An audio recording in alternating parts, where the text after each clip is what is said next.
Ashamaa arga fuunee akkam jirtu hordoftoota kiyyaa nageenyi badhaadhaa fayyaa keessanii mana jirtanitti biyya jirtanitti nageenya waaqayyoo isiniif haa baay'atu. Nagaataadha akka nagaataatan abdiin qaba isiniin jedha. Warroonni viidiyoo kiyyaa faaraa taatan subscribe godha. Warroonni kun immoo share like commentii na barreessaa na jajjabeessaa isiniin jedha. Maal qabadhee isinii dhufee irraa zayitii guyyaa shaniin booda hojjedhe zayitii kan hojjedhee ture har'a wajjin laalla isiniin jedha. Dibachuu sila barbaadee fi isiniin jedha akka gaarii ol ga'ee intinii ta'ee jira.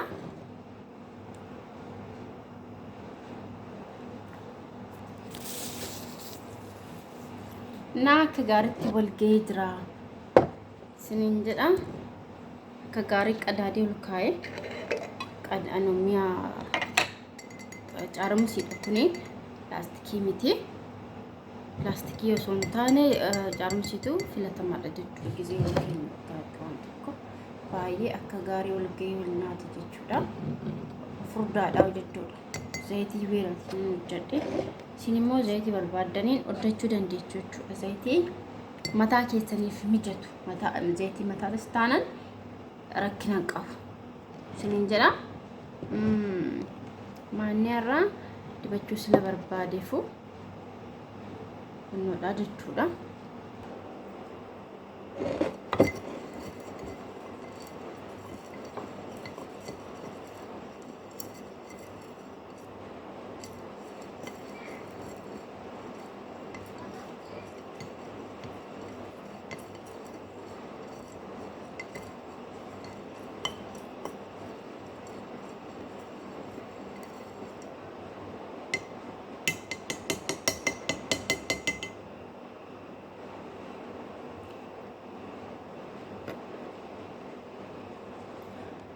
Na akkana waliin ga'anii xallalaa jechuudha. Kana xallalaa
bahee jira. Yani gitanii kuni yani abishii hojjedheen ture viidiyoo kiyya yoo lolu barbaadan warroonni barbaadan dubatti deebitanii ilaaluu dandeessu. Abishiidha xuquraas mudii habbaa sauda intini qimamii gurraacha roosmarii yookiin immoo isaa wannooti jechuudha. Qibaati antini sigaa maxabashaa kan jedhamu isa qimamii yanno roosmariidha namni hin beekne hin jiru. Isa abishii qimamii gurraacha qurunfudii inni immoo mismaara jechuudha. Baay'ee bareeda. Mataan buqqa'u. Mataan kiyyaan jijjiirama qaba jechuudha. Maaliif waan tokko yoo waan ta'u namaa ta'anii kin mataan tokko tokkos see kana keessatti ijoolleen biyya hambaatti ho'a bishaan mataadhaaf baay'ee mijataa miti jechuudha. Baay'ee ulfaataadha. Baay'ee ulfaataa. Siniin jira.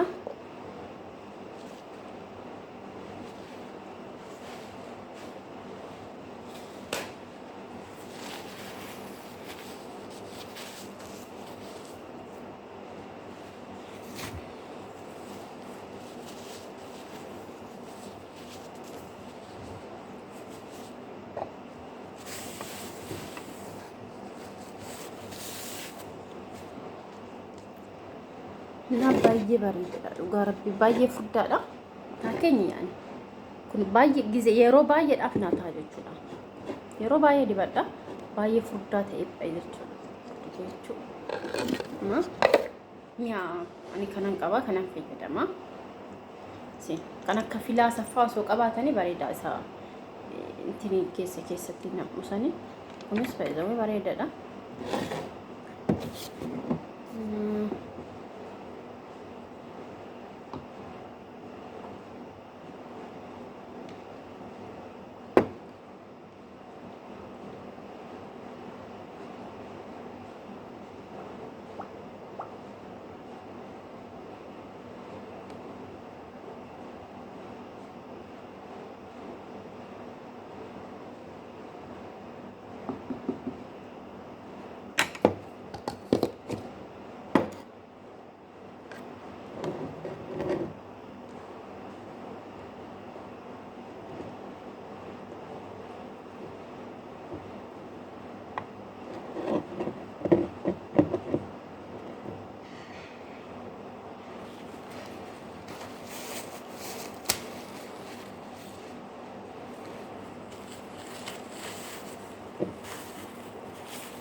Nah akkana naabee amma kana anaafee kana tokko inni ta'a mi'a biraatti naqadhee ol kaawwadha jechuudha.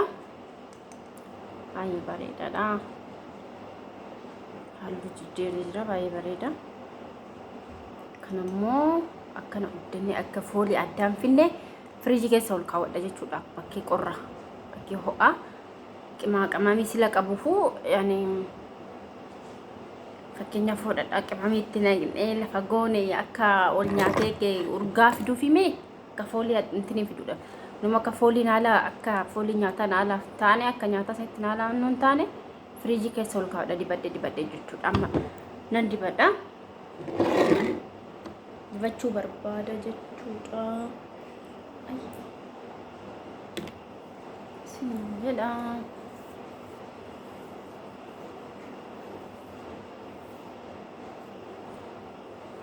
Alfi dibattanii buluus hin dandeessu.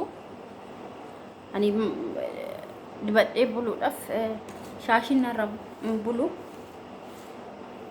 jechuudha. Shaashiin irra silan bulleefu ani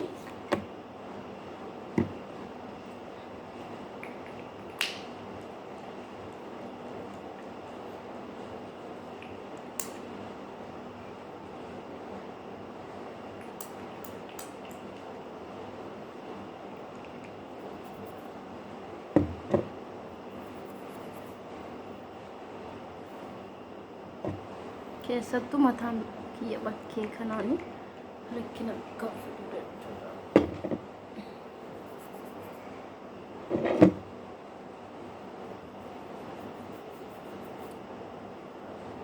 Mataa keenya addaan qannasnee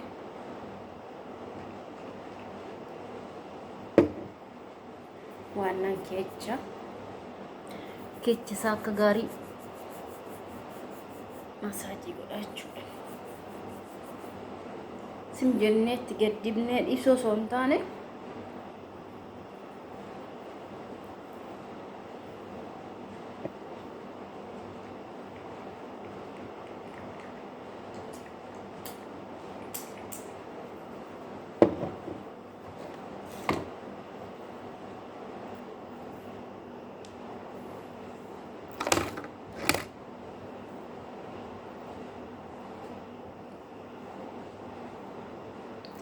akka gaariitti waliin ga'ee dibee jechuudha.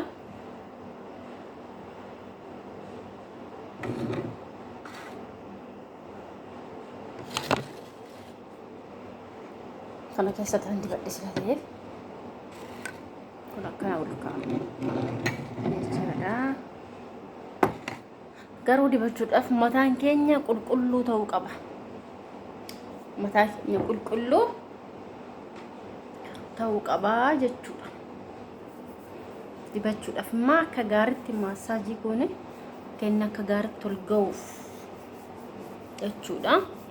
mataa keenya oduu arra dhiqannee akka barumti kana faa soo dibanne bareeda. Maaliifin gizee dhiqan amma ani kalee dhiqadhee mataa koo kalee dhiqadhee sila ta'eef har'a baay'een intiniin jedhu woon immoo foolmaaf sin jedhee kireemii vaatikaa fayyadamu jira gizee dhumarratti hin fayyadamu jechuudha. Isaan dibatan osoo hin taane jira gizee mataa koo dhiqadhee dhumarra akka koondishinareetti itti fayyadamu. Ani koondishinaraan fayyadamu kireemii fayyadamu. Kireemii vaatikaa jechuudha. Kireemii vaatikaa shaamboo haal takkatti godhee mataa kiyya antiniin jedhu silatti haal takkatti godhee kireemii vaatikaa gizee tokkotti godhee xiqqoo teechisa maasaajii godhee mataa kiyya amma qaama dhiqadhutti kazaan booda ofirraa lollaa jechuudha. Isaan fayyadama. Maaliif har'a amma fakkeenyaaf shaamboo fayyadamu. Isa qofaan intinii godhee waliin ga'ee lollaa jechuudha. Akka baay'ee irraan baasu zayitiisa. Fooliidhaaf. Maaliifin abishiinis foolii qaba sila ta'eef xiqqoo fooliin abishii hin dhufa.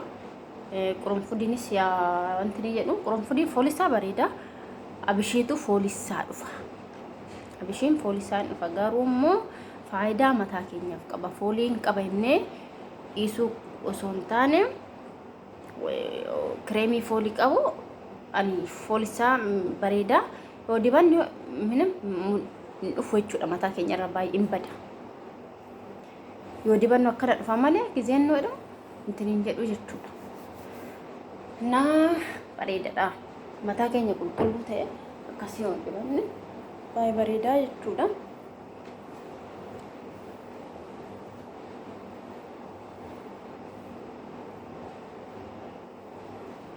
Maaliif sannafuu osoo hin taane yoo sannafne jijjiirama arginu mataa keenya irratti jechuudha. Jijjiirama hin jiru. Yoo sannafuu baannee bakka obsaan waan hunda obsaan yoo ta'e bareedaadha. Obsaani yoo yaallee jijjiiramna in argina jechuudha. Yookaan gizee takka haal takka lama fayyadamnee waan faayidu ani akkas gochaan ture dhugaa rabbi akkas gochaan ture. Haal takka minamina fayyadamee nan dhiisa. Wanna ni qopheeffadhisee irree nan dhiisa.